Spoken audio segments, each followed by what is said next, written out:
Friend. तो ये हमारा पार्ट 2 है NDDS का, जिसमें हम कंट्रोल ड्रग डिलीवरी सिस्टम हमारा चल रहा था, उसमें हमने फॉर्मुलेशन अप्रोचेस पढ़ ली थी कंट्रोल ड्रग डिलीवरी सिस्टम्स की। तो आज की इस लेक्चर में हम पढ़ेंगे कंट्रोल ड्रग डिलीवरी सिस्टम के फिजियोकेमिकल एंड बायोलॉजिकल प्रॉपर्टीज़, और जो भी बचा हुआ पार्ट है वो फर्स्ट यूनिट का कंप्लीट करेंगे, ठीक है। तो इसमें पहले हैं हमारे CRDDS के हमें पढ़ने फिजियोकेमिकल पैरामीटर और बायोलॉजिकल पैरामीटर। तो दो टाइप के पैरामीटर्स हैं इसमें। फिजियोकेमिकल पैरामीटर्स में हमारी aqua solubility, partition coefficient, drug pKa, drug stability, molecular size and molecular weight और protein binding. Then biological parameters में हमारे absorption, biological half life, dose size, therapeutic window, absorption window, patient physiology, ठीक है। तो ये biological parameters में है। तो पहला आता है फिजियोकेमिकल प्रॉपर्टीज, ठीक है, जो भी ड्रग की फिजियोकेमिकल प्रॉपर्टी है। तो ड्रग की पहली है उसकी एक्वस सॉल्युबिलिटी, ठीक है। So most of the API are weakly acidic, जो भी ज़्यादातर API क्या होते हैं, वीकली एसिडिक और बेसिक इन द नेचर, ठीक है। हमारे जो मोस्ट ऑफ द ड्रग होती हैं वो क्या होती हैं, या तो बेसिक होंगी या वीक एसिडिक होंगी या वीक बेसिक होती हैं, मतलब वीक बेसिक होती हैं, ठीक है। तो most of the API are weakly acid और basic in the nature that affect the drug solubility of API। So weakly water soluble drug, जो भी वीकली वाटर सॉल्युबल ड्रग होती हैं, आर डिफ़िकल्ट टू डिजाइन, ठीक है। मतलब वो जो वाटर सॉल्युबल में नहीं होती हैं ड्रग, उनको डिफ़िकल्ट होता है design in controlled formulation. So high aqueous solubility, जिनकी हाई एक्वस सॉल्युबिलिटी मतलब जो ऑयल फेज में ज़्यादा सॉल्युबल होती हैं drug, so burst release follow by the rapid increasement in plasma drug concentration, ठीक है। तो ये हमारी रैपिडली प्लाज्मा ड्रग कंसेंट्रेशन को इंक्रीज कर देती हैं जो हाई एक्वस सॉल्युबिलिटी हो। तो this type of drug are good candidate for CRDDS। तो जो हाई एक्वस सॉल्युबिलिटी वाली ड्रग होती हैं वो गुड कैंडिडेट होती है हमारी CRDDS के लिए। देन उसके बाद है partition coefficient. Then partition coefficient में क्या है, हमें इन प्रॉपर्टीज़ में बताना क्या है। तो आप जब इन प्रॉपर्टीज़ को लिखोगे तो आपको जैसे एक्वस सॉल्युबिलिटी में, तो आपको ये बताना है कि इसके अंदर कौन सी सॉल्युबिलिटी वाली ड्रग सुटेबल होगी CRDDS। ऐसी पार्टीशन कोफिशिएंट को किस पार्टीशन कोफिशिएंट वाली ड्रग सुटेबल होगी CRDDS के लिए। तो यही फिजिको केमिकल प्रॉपर्टीज़ हैं, ठीक है। तो इसमें पार्टीशन कोफिशिएंट के लिए it donate the function of fraction of drug into oil and aqueous phase that is significance factor that affect the passive diffusion of drug across biological membrane. So the drug are having high or low p value, मतलब partition coefficient value not suitable for control release, ठीक है। तो अगर जिनकी high या लो partition coefficient value है वो suitable नहीं है। It should be appropriate to dissolve in both phase, जो भी हमारी ड्रग होनी चाहिए वो दोनों फेज में ड्रग रिजल्ट होनी चाहिए, वाटर फेज में भी और ऑयल फेज में भी, ठीक है। तो ये हमारा पार्टीशन कोफिशिएंट के लिए। देन ड्रग पीके है। तो pKa is the factor that determine the ionization of drug at physiological pH in GIT, ठीक है। तो पीके एक तरह का फैक्टर है दैट क्या डिटरमाइन करता है, the ionization of drug at physiological pH in GIT। So the high ionize drug are poor candidate for CRDDS, ठीक है। जो ही हाई आयोनाइज ड्रग होती है वो पुअर कैंडिडेट होती है CRDDS के लिए, ठीक है। तो पीके क्या है, पीके एक तरह का फैक्टर है जो डिटरमाइन करता है हमारी ionization of drug in physiological pH कितनी है। तो अगर हाई आयोनाइजेशन ड्रग है तो पुअर कैंडिडेट है फॉर CRDDS के लिए, ठीक है।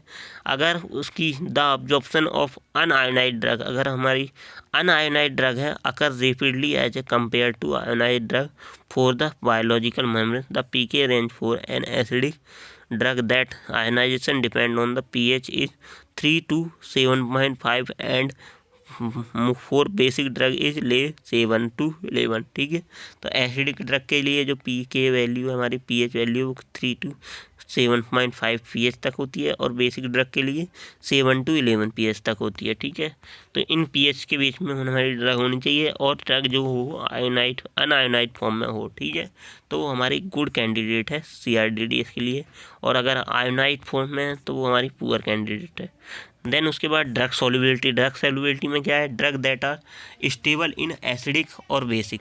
So enzymatic degradation and other gastric fluid are good candidate for CRDDS, ठीक है। एंजाइमेटिक डिग्रेडेशन अगर ड्रग का अच्छा हो रहा है, gastric fluid are good candidate for CRDDS, ठीक है। और जो हमारी ड्रग एसिडिक और बेसिक में दोनों में स्टेबल है, तो ये ड्रग स्टेबिलिटी है, ठीक है। If drug degrade in the stomach and small intestine, so it not suitable for control release formulation because it will decrease viability of concentration drug, ठीक है। देन उसके बाद अगर हमारी ड्रग क्या है, डिग्रेड हो जाती है स्टोमच और स्मॉल इंटेस्टाइन में, तो वो गुड कैंडिडेट नहीं है हमारे CRDDS के लिए, ठीक है। और अगर वो हमारी दोनों pH पे स्टेबल रहती है, मतलब डिग्रेड नहीं होती है, ठीक है, खाली एंजाइमेटिक डिग्रेडेशन देती है, तब वो हमारी ज़्यादा स्टेबल है। देन उसके बाद molecular size and molecular weight. So basically drug क्या है, उसका मॉलिकुलर साइज कितना होना चाहिए। The molecular size and molecular weight are important factor which affect the molecular diffusibility across a biological membrane. तो बेसिकली इसका कहने का मतलब ये है कि ये बता रहा है कि मॉलिकुलर साइज और जो मॉलिकुलर वेट है वो क्या होता है, उसकी डिफ्यूजिबिलिटी जो भी बायोलॉजिकल मेम्ब्रेन से होने वाली होती है उसको अफेक्ट करता है। तो जो मॉलिकुलर साइज होना चाहिए वो कितना होना चाहिए, 400 डाल्टन से कम होना चाहिए, ठीक है। और इजीली डिफ्यूज, जो भी 400 डाल्टन से कम वाली ड्रग होती हैं वो इजीली डिफ्यूज हो जाती हैं उस मेम्ब्रेन के थ्रू, बायोलॉजिकल मेम्ब्रेन के through. And greater than 400 Dalton से ऊपर वो क्रिएट प्रॉब्लम इन डिफ्यूजन, जो भी बायोलॉजिकल मेम्ब्रेन है उससे अगर डिफ्यूजन करना है, अगर 400 डाल्टन से ऊपर है तो वो प्रॉब्लम क्रिएट करती हैं डिफ्यूजन में, ठीक है। तो ये molecular size and molecular wait होता है, ठीक है। उसके बाद प्रोटीन बाइंडिंग, तो अगर ड्रग हमारी प्रोटीन से बाइंड होती है तो वो कम एक्शन दे पाती है। तो the drug protein complex act as the reservoir in plasma, so for the drug, ठीक है। सो ड्रग प्रोटीन कॉम्प्लेक्स क्या है हमारा, एक तरह से रिजर्वायर की तरह काम करता है फॉर द ड्रग, ठीक है, स्टोरिंग की तरह इन प्लाज्मा में, ठीक है। So drug showing high plasma protein binding are not good candidate for CRDDS, ठीक है। CDDS control drug delivery system के लिए गुड कैंडिडेट नहीं है, ठीक है, क्योंकि वो क्या करता है, वहाँ पे स्टोर हो जाता है प्लाज्मा कंसनट्रेशन में, ठीक है। तो अगर उसकी ज़्यादा प्रोटीन बाइंडिंग होगी तो good candidate, because protein binding increase as the biological half life, so there is no need to sustain the drug release. Then उसके बाद बायोलॉजिकल प्रॉपर्टी, ये तो थी हमारी क्या, फिजियोकेमिकल प्रॉपर्टीज़। फिजियोकेमिकल में हमारी 6 प्रॉपर्टीज़ थी, क्या क्या, एक्वा सॉल्युबिलिटी और फिर पार्टीशन कोफिशेंट, ठीक है। एक्वा सॉल्युबिलिटी में हमारी ड्रग दोनों फेज में सॉल्युबल होनी चाहिए, मतलब हाईली सॉल्युबल होनी चाहिए ड्रग, ठीक है। और एक्वा सॉल्युबिलिटी दोनों गुड कैंडिडेट होती है जो हमारी हाईली एक्वा सॉल्युबिलिटी होती है, ठीक है। देन उसके बाद पार्टीशन कोफिशिएंट दोनों फेजेस में सॉल्युबल होनी चाहिए।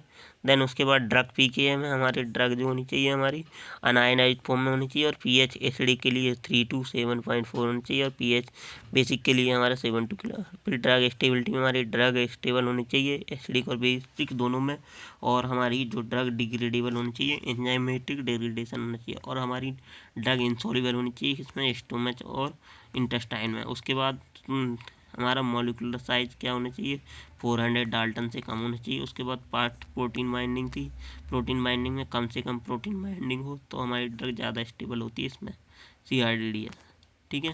उसके बाद है बायोलॉजिकल प्रॉपर्टीज़, तो इसके बाद बायोलॉजिकल प्रॉपर्टीज़ में पहला है अब्जॉर्प्शन। तो बेसिकली अब्जॉर्प्शन क्या होना चाहिए, uniformity rate and extent of absorption is in important factor in frequently the CRDDS. So however the rate limiting step is drug release for the doses from the absorption rate should be rapid than the release rate. तो basically जो absorption rate होना चाहिए वो rapid होना चाहिए release rate से, to prevent the dose dumping के लिए, ठीक है।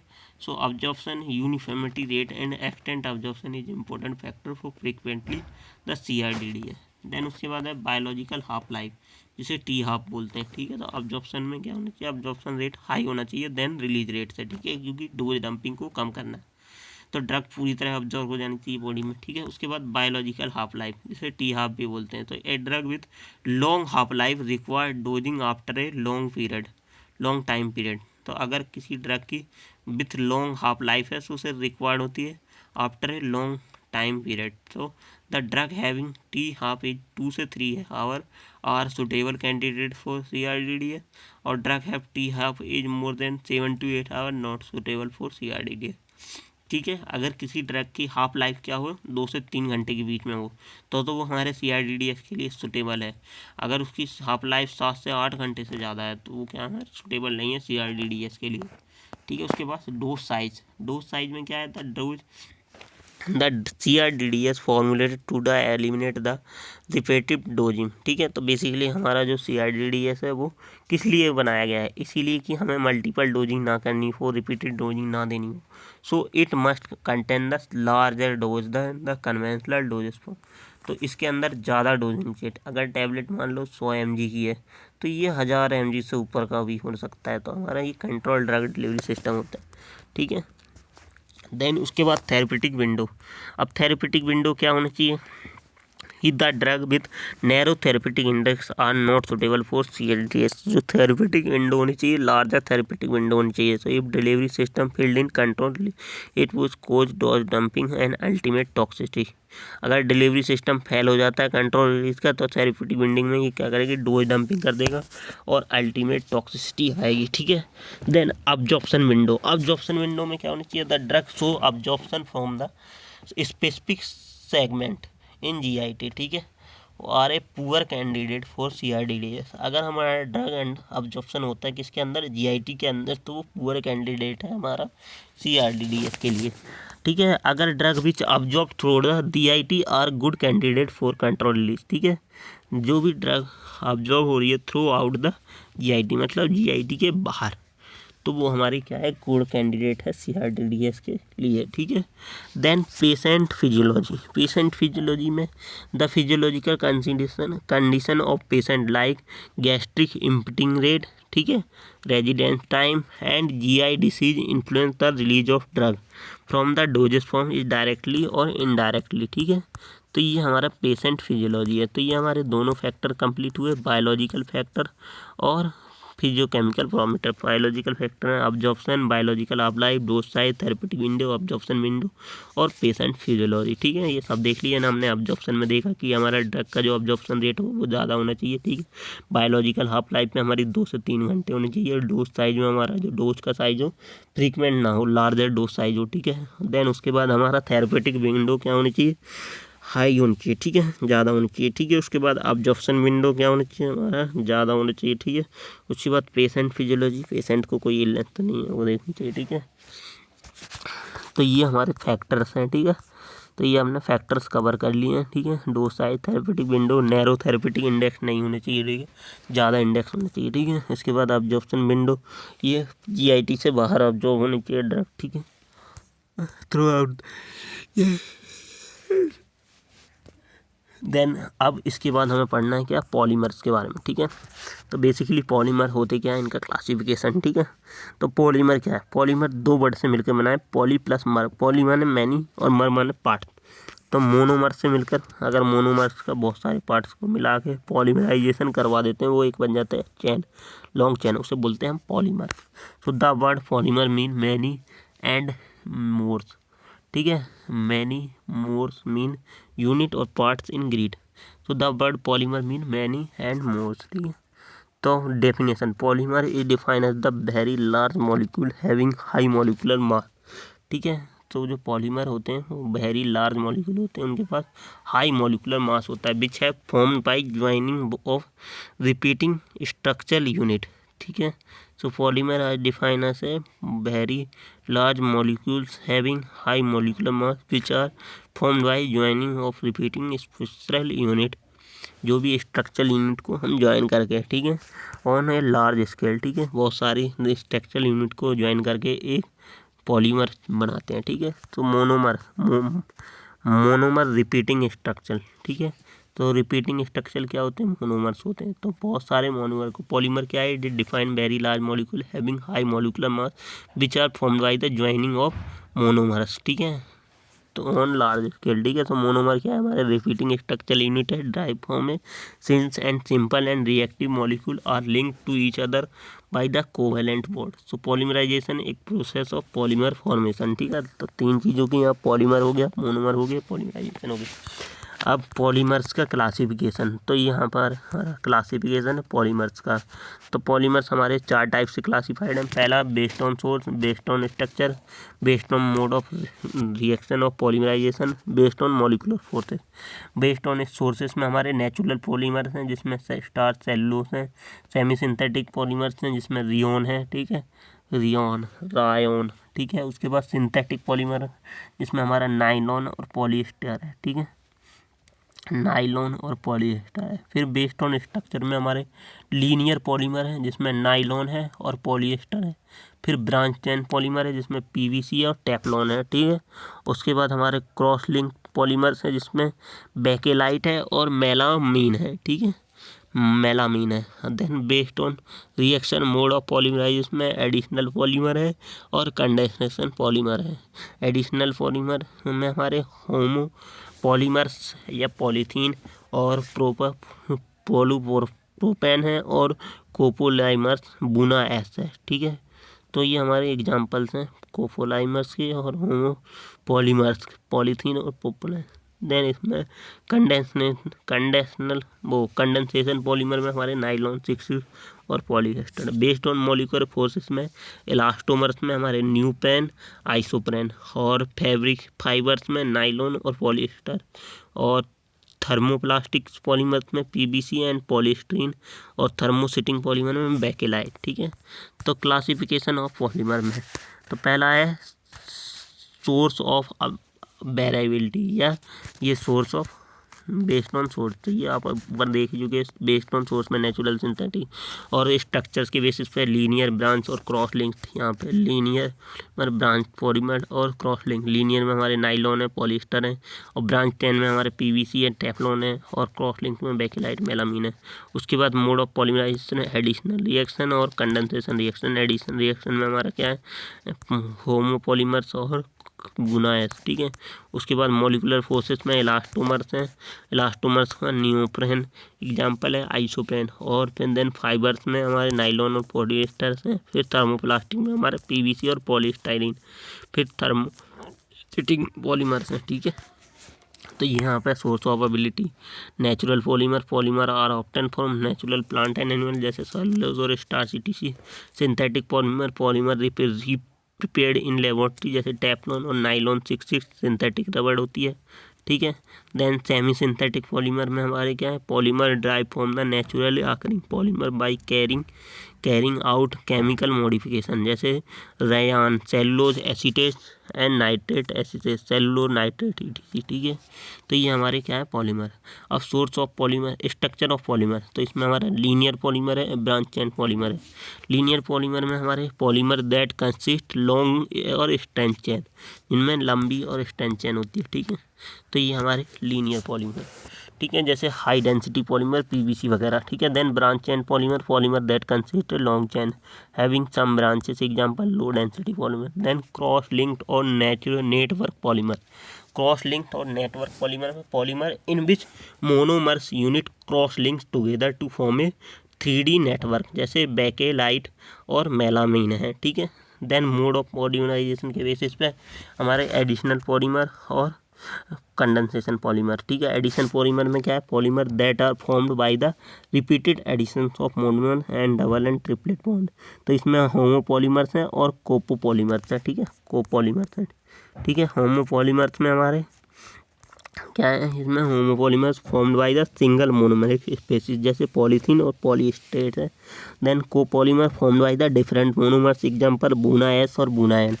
देन उसके बाद कंडेंसेशन पॉलीमर है formed by the repeated condensation of reaction between different functional monomer example nylon 6 nylon 6, ठीक है। तो ये हमारे condensation formed by the repeated condensation reaction between different functional monomers, nylon 6 और नाइलॉन 6। देन उसके बाद मॉलिकुलर फोर्सेस है, बेसिस पे हमारे इलास्टोमर्स हैं, फाइबर पॉलीमर है, थर्मोप्लास्टिक है। इलास्टोमर्स में polymer chain held together by the weakest intermolecular forces जैसे बुना एस है, बुना एन है और नियोप्रेन है। देन उसके बाद फाइबर पॉलीमर में having strong molecular forces like nitrogen hydrogen bonding example nylon 6 and polystyrene. Then thermoplastic polymer में held by the intermolecular forces between elastomers and fibres, ठीक है। थर्मोप्लास्टिक मतलब है जो हमारे इंटरमोलिकुलर फोर्सेस एंड इलास्टोमर्स दोनों होते हैं और फाइबर, इन तीनों का मिक्सचर होता है, ठीक है। जो हमारे इंटरमोलिकुलर किसके बीच में फोर्सेस होती है, इलास्टोमर और फाइबर्स में, तो वो होते हैं हमारे थर्मोप्लास्टिक पॉलीमर्स, जैसे पॉलीथीन है, पॉलीस्टीरीन है, ठीक है। और जो फाइबर पॉलीमर होते हैं हैविंग स्ट्रॉन्ग मॉलिकुलर फोर्सेस होती है इनके पास, फाइबर पॉलीमर के पास, लाइक हाइड्रोजन बॉन्डिंग, जैसे नाइलॉन 6 है, पॉलीस्टीरीन है। और जैसे इलास्टोमर्स हैं polymer content held together by the biggest intermolecular force, जैसे ब्यूना एस है, ब्यूना एन है और न्यूक्लियन है, ठीक है। उसके बाद थर्मोसिटिंग पॉलीमर है, ठीक है। तो polymer that are cross linked और हाईली ब्रांच्ड, ठीक है, जैसे बेकेलाइट है और यूरिया फॉर्मेल्डिहाइड रेजिन है, ठीक है। अब प्रॉपर्टीज ऑफ पॉलीमर्स, ठीक है। तो प्रॉपर्टीज ऑफ पॉलीमर्स में क्या है हमारी, it should B non toxic होना चाहिए जो भी पॉलीमर हो, ठीक है। इट शुड बी बायोडिग्रेडेबल होना चाहिए, इनएक्सपेंसिव होना चाहिए, इजीली एडमिनिस्ट्रेशन होना चाहिए, ठीक है। गुड मैकेनिकल स्ट्रेंथ होनी चाहिए और should provide good polymer linkage, ठीक है। और हैव अप्रोप्रिएट फिजिकल स्ट्रक्चर, ठीक है। Then advantages and application, advantages में क्या है, ये लोकल डिलीवरी ऑफ ड्रग के लिए यूज़ होता है, ठीक है। लोकल डिलीवरी ऑफ ड्रग कर देता है, ठीक है। और उसका the product implanted directly at the site where the drug action is needed, तो जो भी पॉलीमर होता है वो कहाँ पे, जहाँ पे साइट पे एक्शन चाहिए होता है वहाँ पे डायरेक्ट इंसर्ट कर सकते हैं। And hence synthetic both systemic exposure of drug can be reduced, especially for the toxic drug which are related to the various systemic side effect, जिनका ज़्यादा साइड इफेक्ट होता है उन ड्रग्स के लिए हम ये पॉलीमर का यूज कर सकते हैं। Then sustain release of drug के लिए, ठीक है, और स्टेबलाइजेशन ऑफ ड्रग के लिए पॉलीमर की कोटिंग करवा सकते हैं। And it having high bio compatibility and less immunogenicity, ठीक है।